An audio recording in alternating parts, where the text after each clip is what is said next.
Arratsalde on guztioi eta eskerrik asko agerraldi honetara hurbildu zareten herritar eta hedabide guztiei.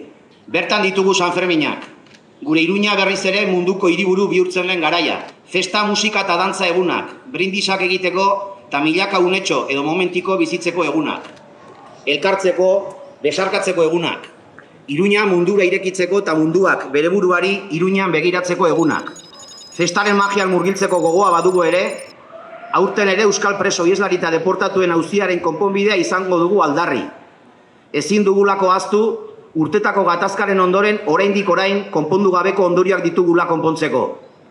Eta jakin badakigu, oraindik ere indar handikoak direla sufrimendu eta gatazkako iraganera eramane gaituzten inertziak. Iragan horretatik neke handiz ari garenean ateratzen. Zinez pentsatzen dugu badela garaia. Bada garaia etxera errebindikazio bat izatetik denon lorpen izatera pasatzeko. Aurrera pauso bat, denok pozik sentiaraziko gaituena, denok irabazle eginen gaituena. Bai, denok gara irabazle eskubideen urraketa bukatzen denean. Denok irabazten dugu ekuazio politikotik kanpo sufrimendua uzten dugunean.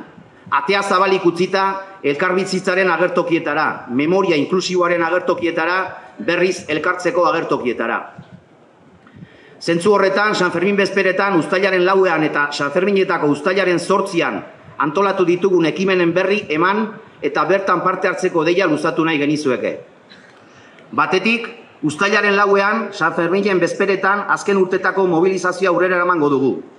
Garai horretan dagoeneko jendez gainezka egonen den Iruñeko erdigunean arreta piztuz, mobilizazio berezi batekin, kalejira batekin, etxera kalejira konponbidearen elkarbizitzaren eta etxeratzearen alde. Bestetik uztailaren 8ean, etxera egun antolatu dugu egun osoko egitarau batekin. Baskari herrikoia, ekitaldia, kalejira, elektrotxarangarekin eta kontzertuak. Bukatzeko gaur eta hemen, Sanfermin hauetan etxera aldarrikapena balkoi eta jaietako txoko guztietan presente egoteko gonbidapena luzatu nahi genuke. Preso, ieslari eta deportaturik gabeko Sanferminak nahi ditugu. Eta hori lortzeko bidean, kalean izango gara festa aldarrikapenarekin uztartuz. Ongi pasa, preso ieslari eta deportatuak etxera.